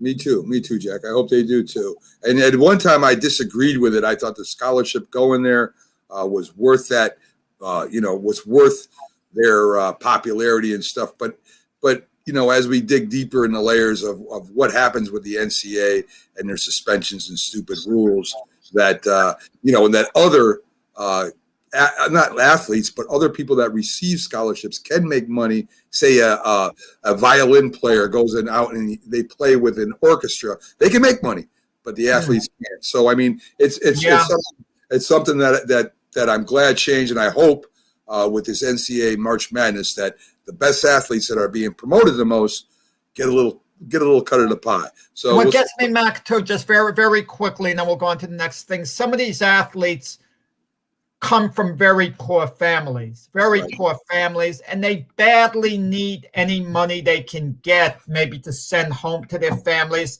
And the NCAA in the past would just squash it, wouldn't allow them that earning potential to get certain side jobs. And that's why, I shouldn't have even brought that up, because I already made it clear. I'm, disgusted with the history of the NCAA and their conduct, their policies. And we're both in agreement on there. Jack, you got some of your tidbits or bullets that you want to talk about that I didn't cover in the updates. I always enjoy hearing your views on things. Mac, you emptied my holster mentioning some things before. I don't know if those good terms. We live in a sensitive society, so when you say bullet points, it sounds. Some people might be offended. If we were on a major network now, Mac, not that we're on an unmajor network, but we're not quite ESPN, Fox. They might not allow us that type talk, but people know what we mean. Listen, the Baltimore Bullets were changed to the, their last name was changed to the Wizards. Now they're the Washington Wizards, because the name was considered offensive. So maybe we should think of another name. I don't know, because we're in a real sensitive society. Okay, you mentioned, I just want to go over it very quickly. Some of the points I mentioned, you had already gotten to. It was good with the LeBron James situation. LeBron James has always surrounded himself with a good team. His childhood friend, Carter Maverick, kind of runs the business end of it, with LeBron. They're very close. Carter Maverick seems like a brilliant guy, and he's been behind some of these deals. And good for LeBron. And LeBron might be a little moody at times. Let's be honest about it. And sometimes he could rub people the wrong way. But kudos to him for being involved. He's involved in society things. He tries to help set up foundations. And, we wish LeBron well with the Red Sox to a point. And wouldn't it be great if he took over for them? But keep in mind, too, Magic Johnson is a minority owner of the Los Angeles Dodgers. And you even saw Magic Johnson then when they clinched the World Series. But let's be honest, Magic Johnson doesn't have much of a say in the Dodger organization. And that's what any minority owner, how much of a say do they know? The Wilpons are still minority owners in the Mets. Yeah, people Cohen, don't realize that. Cohen was a minority owner till he took over. And the minority owners have little say unless the main owner, the principal owner, listens to them and so on and takes their suggestions. They're not in a position of power. Tiger Woods is home and he's recovering. Okay, I mean, we're glad about that. You know what kind of bothers me? Tiger Woods gets into an accident that seemed to be life-threatening. And what people want to know is he going to be playing golf again? Come on, think about the guy. It reminded me of when the great Gil Hodges passed away, died suddenly of a heart attack. And I'm young, and all my friends are talking about, do you think Berra's going to be the next manager? And I'm thinking, a guy died here, an iconic man died. And you're just thinking, who's going to be the next manager of the Mets? But that's the mentality sometimes of sports fans. And come on, get a sense of reality, people out there. I mean, let's not talk about Tiger Woods' career until he's ready to talk about it. When Tiger Woods is talking, I'm in rehab, I want to play golf again, and he could talk about it openly, then we could talk about it along with him. Hey, Jack, with that, we saw Tiger's son shooting golf, and the kid was awesome. Yeah. Like he was when he was a kid with his father. I think that, we talk about Tiger Woods a lot because, of course, one of the reasons is, and not just because he is a tremendous golfer, is because he's African American. Also, I mean, he's something that is very rare and that came up and took over golf for quite a long time. He was the best. Do you think that golf will hurt now that Tiger's done? Does it drop back down to where it was before he got there? Does it spawn a newer breed, or is it just? And I'm not trying to say this in a color term, but do you think that we need another African American golfer to be really good to bring golf all across the spectrum, Jeff? No, I think we need a compelling personality. I think it was good. Someone of Tiger Woods' caliber, an African American man, emerged. And basically, let's be honest, that was a white sport. Yes. And that he emerged as arguably the greatest golfer of all time. You can make a debate, him and Jack Nicklaus. It could go any way. Tiger, too, I'll be honest, it would have been nicer had he been a little more outgoing. Not everyone could be the outgoing personality of a Muhammad Ali, but right. Tiger Woods was very quiet, didn't have much really to say. Reportedly, he didn't always get along that well with his fellow golfers, the other elite ones, but maybe that was because there was a rivalry there. I don't know. But we wanted to get to know Tiger a little better. And some of the reports I heard, I'll be honest about it, I wasn't a Tiger Woods fan for the simple reason I'd hear that him and Michael Jordan didn't even tip people when they go out. And Charles Barkley kind of confirmed that when he was buddies with both by saying, look, I told them they got to be a little better that way. And when you're ridiculously wealthy, and you're not tipping, someone or leaving an extra cheap tip, that strikes me the wrong way. And I'm not a believer rich people should throw their money away. Don't get me wrong. If you're a wealthy person and money's not an issue, and you go into a diner and you order $50 worth, and you leave a $25 tip, that's fine. Some people say, oh, you could afford to leave $100 and match the $50. I don't believe in that, okay? But Tiger now has become a little more human, that on the downside of his career, that happens all the time. When athletes become on the downside of their career, they connect with the public a little more. All of a sudden, they feel they need other people a little more.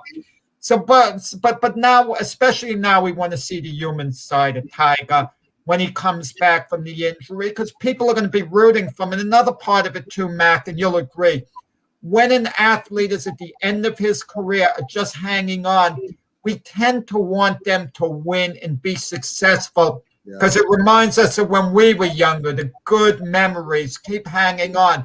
That's why we were so thrilled with Tom Brady at age 43, winning yet another Super Bowl. In a way, we want to keep it going because you're from a past era, okay? And we kind of like stuff like that.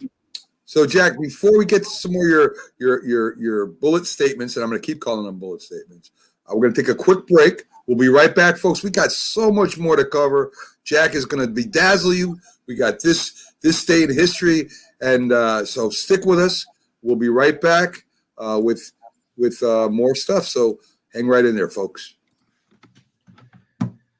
If you served honorably in our nation's armed forces and you're looking for a way to continue serving your fellow veterans in your community, then join AMVETS. Each year, AMVETS members volunteer millions of hours at VA healthcare facilities from coast to coast, helping to improve the lives of their fellow veterans through the VA Voluntary Services Program. AMVETS posts and departments also participate in a wide variety of community service projects, ranging from Americanism in our schools to supporting the Special Olympics and Boy Scouts of America.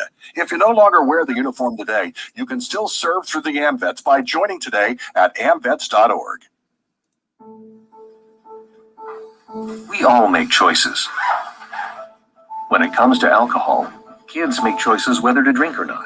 Bye-bye. Remember, I'm going to Alex's party tonight and sleeping over. Hey, have a seat for a second. Remind me about that party again. And adults make choices whether to talk about it. That's true of parents and every other trusted adult in a kid's life. Kids want to know our expectations when it comes to alcohol and other drugs. They want guidance and honest answers to their questions. And it makes a difference when the message is consistent and part of everyday conversations. So talk with your kids and help lead them on a positive path. Because when you talk, they hear you. For more information about talking with your kids about underage use of alcohol and other drugs, visit underagedrinking.samhsa.gov.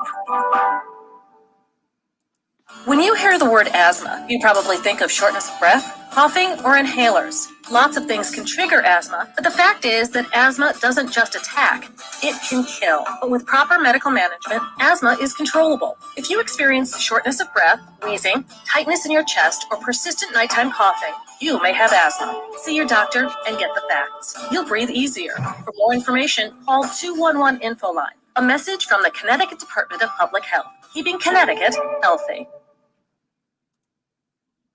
If you talk and they will hear you every single time. We're getting killed. Yeah, well, Kyle's not here. How come? Kicked off the team. Didn't Tim tell you? Kyle and some other kids got caught drinking beer in the park a couple of nights ago. Really? Yeah. Zero tolerance. He's out for the season. Come on, it's a first offense, right? That we know of. But why should that matter? He knew not to drink.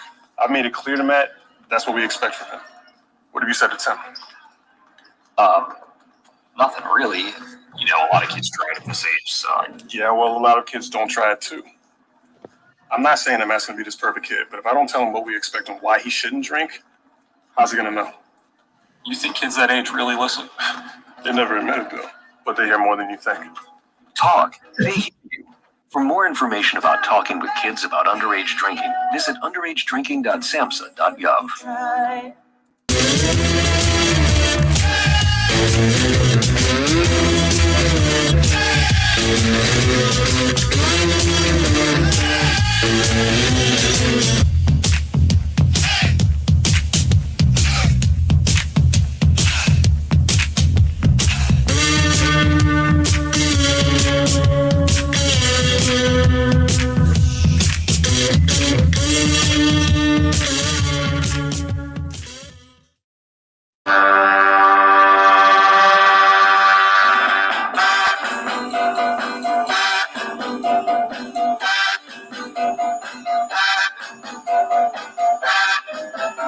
Good morning, everyone, and welcome back to the Mac and Jack Sports Show and to our last half hour, Jack.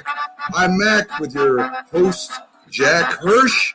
Whittling our way through the Sports Jack, enjoying every minute of it. We're glad you joined us. Jack, we were just at your bullet statements from your take on sports yesterday because, you know, I do my thing in the beginning and we kind of talk about it. But I love it when you bring up them other things that I missed in the beginning. So do you got any more things for us, Jack? I mean, there's stuff we went over very quickly. I just want to make a comment with Tyrod Taylor. You know, he's signing with the Texans, and that is a development, Tyrod Taylor. He was actually the Los Angeles Chargers starting quarterback last year. Why he was selected to start, I'm not sure. But the coach, Anthony Lynn, started the season with Tyrod Taylor ahead of Justin Herbert, and then Tyrod Taylor was given a faulty shot, okay, by the doctor.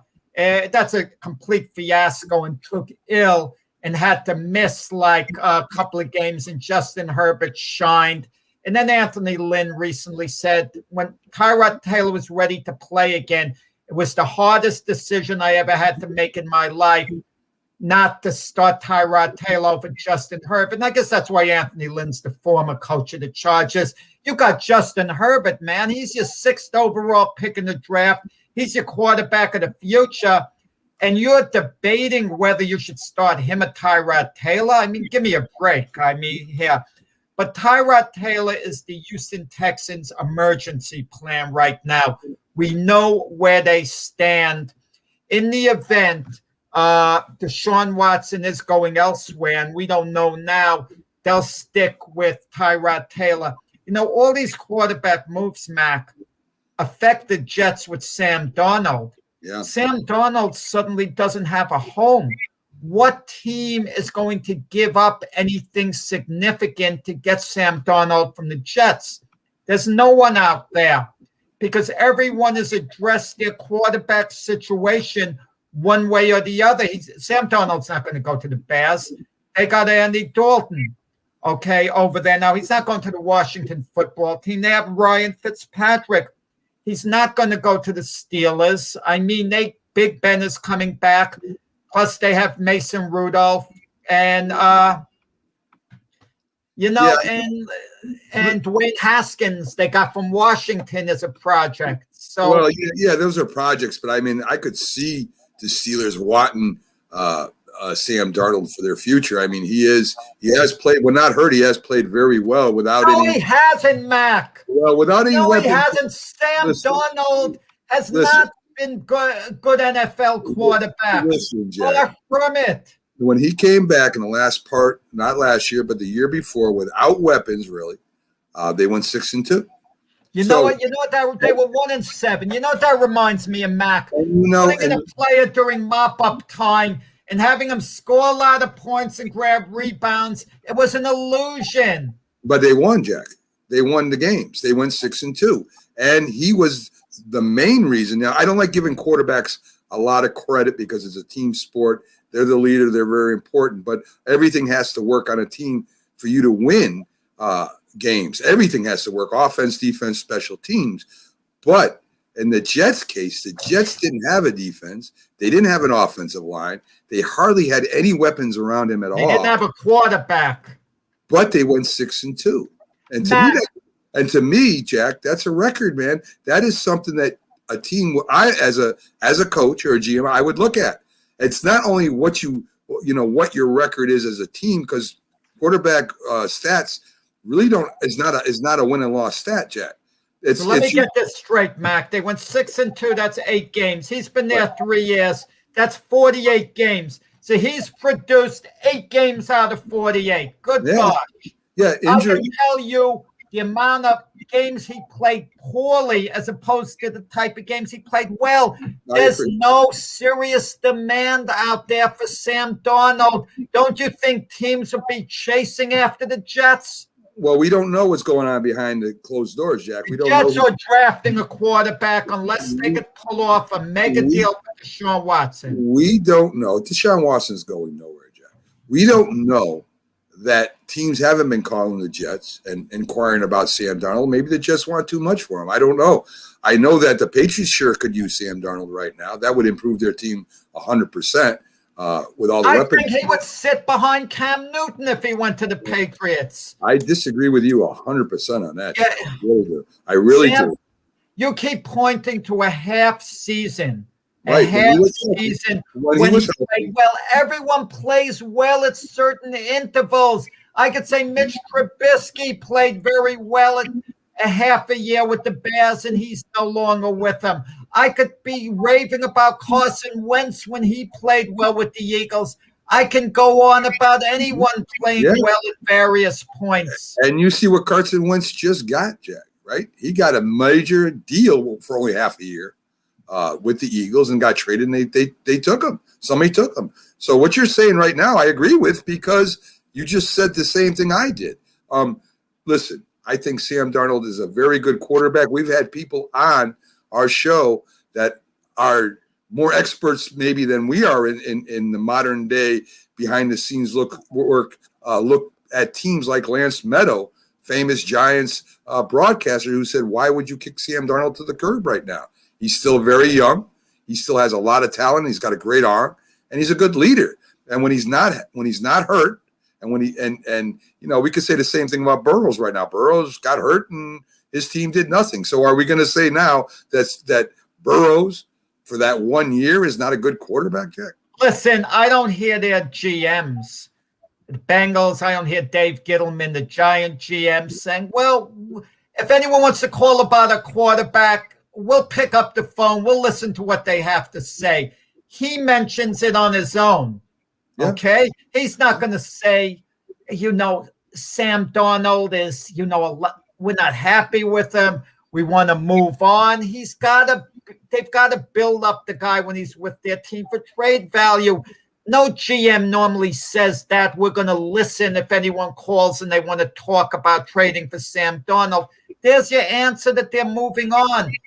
They're drafting Zach Wilson and Justin Fields. That's becoming apparent. They said the same thing about Adams, Jack, right? And then all of a sudden they didn't want to let Adams go. They said, we're listening for phone calls for Adams. Adams got all upset because he said, why would you do that? I'm the star on the defense. And then come near the end of the year, Adams wants to leave. So, and then they traded him the way Sam Darnold's not going to be a New York Jets this season starts. Darnold isn't that I know of demanding a trade, Jack. So listen, Sam Darnold will be a backup wherever he goes. There's not one other NFL team out there who he can start for. Not one. Name one team who Sam Darnold would start for. For right now, Jack, he could start for right now and play. I mean, not counting the draft. He could go to Jaguars right now. Well, no, they got Trevor Lawrence. You got to count the draft. Trevor Lawrence. You said, where could he start right now? We're not going to. Trevor Lawrence is a Jacksonville Jaguar. All they have to do is hand the envelope to the commissioner. That's all they got to do. He hasn't been drafted yet. He could start for the Carolina Panthers. He could probably start for the Oakland Raiders, the Las Vegas Raiders. He could probably start for the Washington Redskins. Wait. He could probably start. Sam Darnold would start ahead of Derek Carr. Is what you're Yeah, I telling think me. he could start ahead of Derek Carr. I think No he could. way! Are you kidding me? He could Derek start. Carr's way ahead of him. That's true. As far as yeah. Listen, you asked me who he could start for. I'm telling you, he could start for the Redskins. He could start for the Eagles. All right, Daniel Jones He hasn't been would not start for any of them. the Giants quarterback right now. Daniel Jones hasn't been racking up the wins either. So I mean, Daniel Jones is going to be an issue too. If he doesn't develop this year, he's falling into the Sam Darnold category. And to be totally honest with you, I think he could start for Miami right now. I don't think Tua's going to do it. That's my opinion. But he could start for Miami right now. You're asking me. I'm telling you what I think. Tua's got all this upside to be a great quarterback. Sam Darnold doesn't. Listen, I haven't the seen it. Dolphins are moving on from Tua.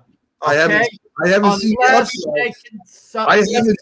I haven't seen the upside on Tua yet, Jack. I haven't seen it. Well, they've won with him. They won, and we're not talking about what game did they win with Tua staying in the whole game, Jack? Tua was there half the year. The plan with Tua. What game did Tua win when he played the whole game, Jack? Not counting Fitzpatrick coming in for him. What game did he win by himself? There might be one or two. Oh, no, he didn't win any games on himself. It was a team effort.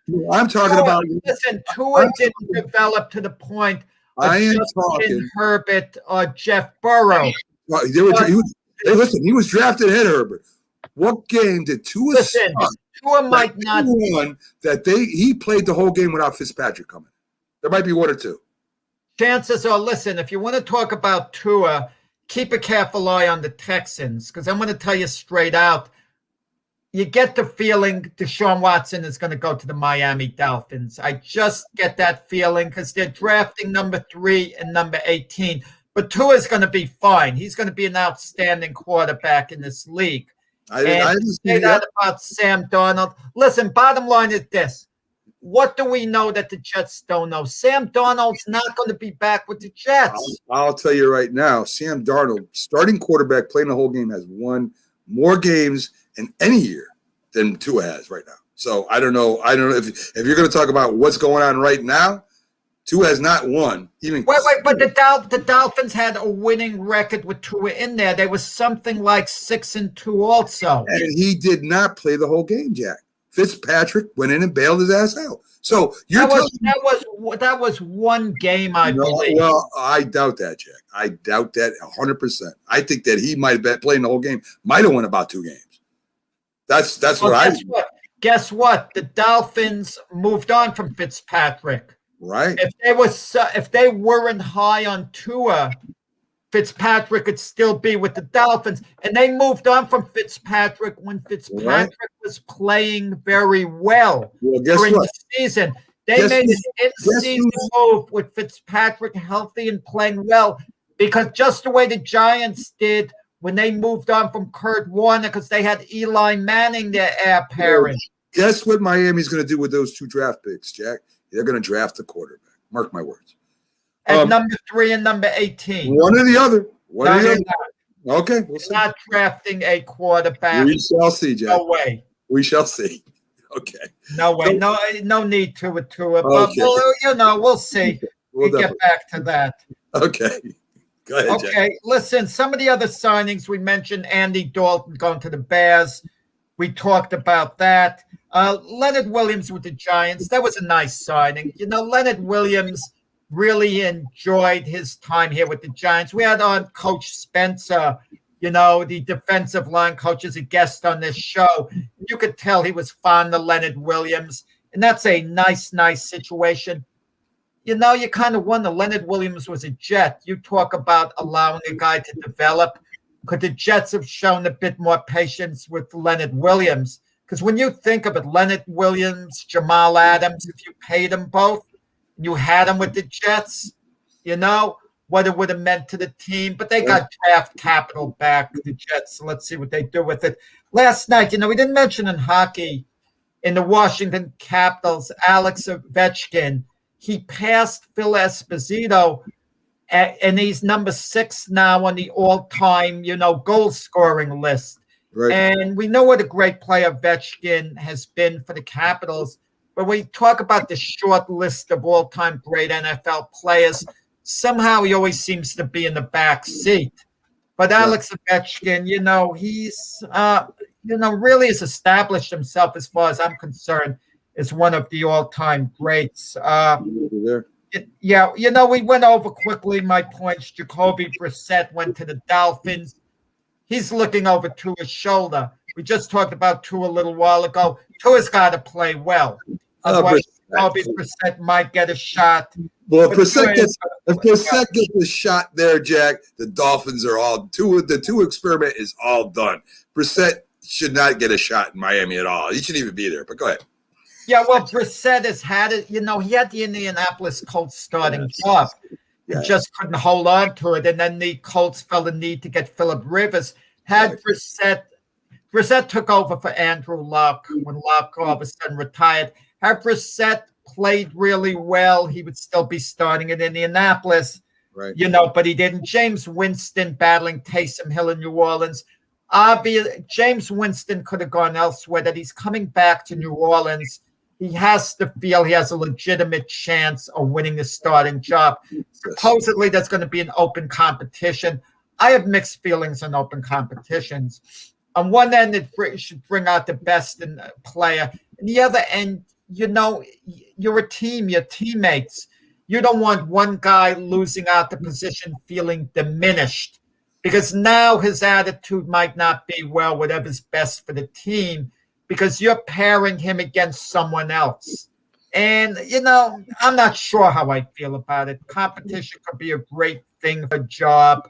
But, I think Sean Payton, he's seen enough of Taysom Hill and Jameis Winston where he should make a commitment to one of the others, the starter. And then whoever's the starter, if he's not getting the job done, then he replaces him with the next guy up. That's at least my feeling on it. Well, Jack, with Hill, the great thing about Hill is Hill can do a bunch of stuff. He's a great receiver. He plays great on special teams. He filled in for Drew Brees last year. Quarterback did a great job. He can run with the ball with the best of them. He's a great overall player. He's the kind of guy that reminds me even more than Troy Brown used to be with the Patriots. He was a great receiver for the Patriots, played special teams, did a great job, played cornerback and defensive back for the Patriots. He was a great overall player, the kind of player that you want on your team.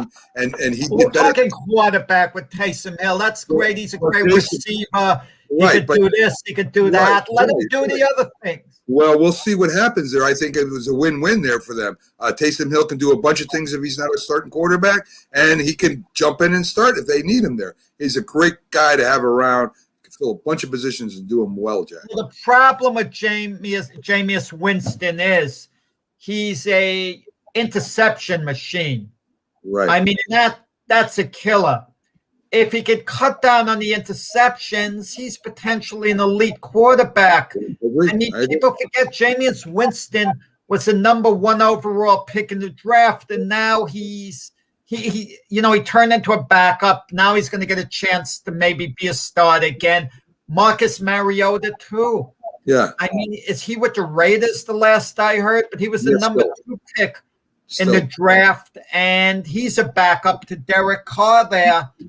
When he got in a little while last year, Mariota did play fairly well. So he's showing he could still be a capable NFL quarterback in the right situation.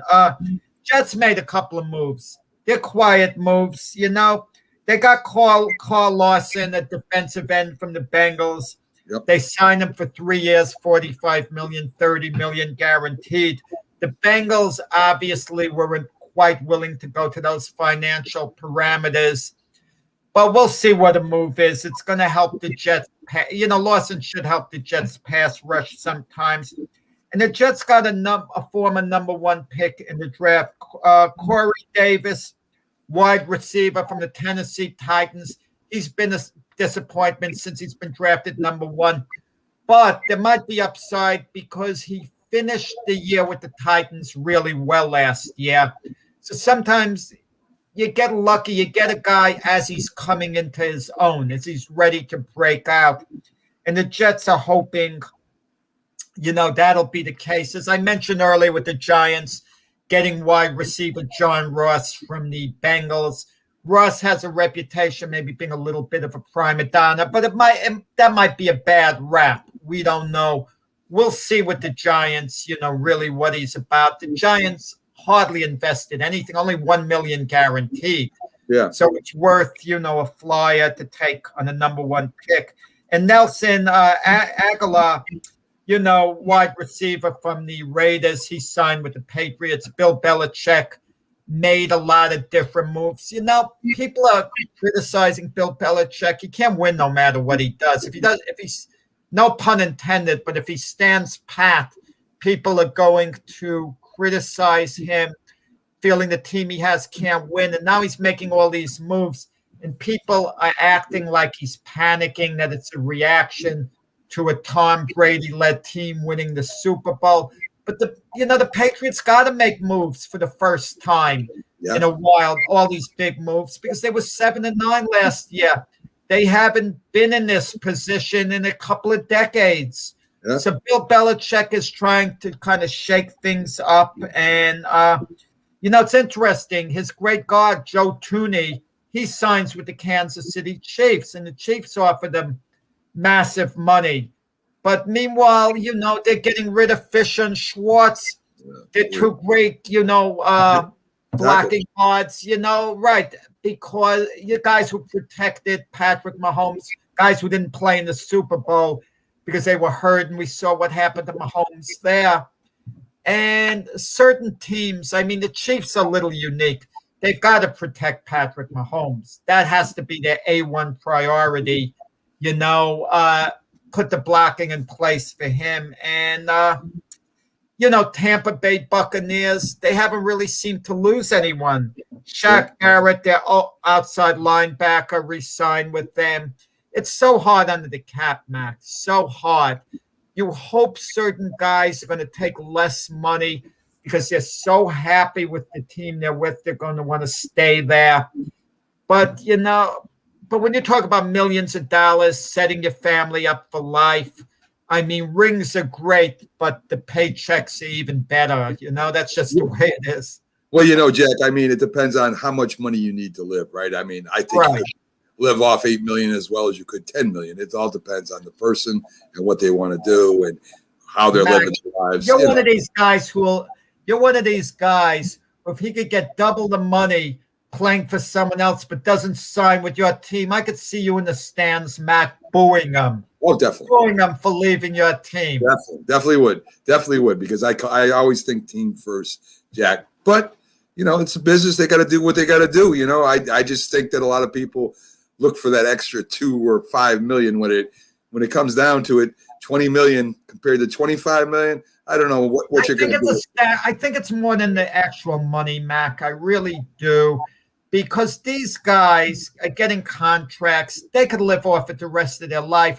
I think it's ego and status. That's a good point. You're thinking about, let's say, and I'm just throwing a number, you're offered $12 million a year, but someone else who's a similar player to you is being given $15 million a year. You might not sign for the $12 million, even though you're happy where you're at, because you're figuring, well, he's making such and such. Right. Okay?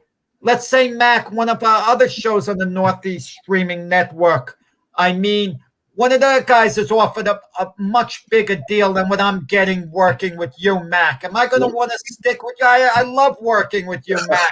I love it, but my ego might say I'm better than that other guy. It might. I want my contract to match his or be even better. As much as I love working with you, Mac, as comfortable as I am being in the seat, I don't know how I'm going to react. Yeah, hey, listen, it is up to every individual, but how about the status of retiring with the team you started with and still making a living, Jack? Isn't that a status? Let me tell you, Mac. Isn't that a status? Mac, you never fault the teams. I'm going to give you an example. John Smoltz, he was with the Brave organization something like 20 years. And they let him go to the Red Sox over a couple of million. They were cheap. They just basically The Braves are the most heartless organization of all these land. They are. They don't give a darn about their agree. alumni or anything. I Let agree. Smoltz end his career with the Red Sox. What a joke. I agree. mean, the teams galore that let one of their guys go elsewhere at the end. You've got a valid point, Jack. You really do. So folks, as we come to the end of another show, we're back on Wednesday. We'll be here till Sunday, 8 to 10 a.m. Tomorrow, Jack, we'll see if Scully's going to be here. He's running around the country, but I think we'll get him. He's probably in Russia right now. If he's with his fighters fighting in Russia Saturday. He might. Imagine Scully from Russia. They would steal us. They would take his laptop, the authorities. They might not allow him to talk to us. That might be true. That may be true. That may be true. But we will have former heavyweight champion coming on, Jack, tomorrow. England Thomas. Yes. So, folks, join us for former heavyweight champion. We have all the big guests here on the Mac and Jack Show. We'll see y'all tomorrow. Have a great day. And don't do nothing Jack wouldn't do. Okay? We'll see you tomorrow, folks.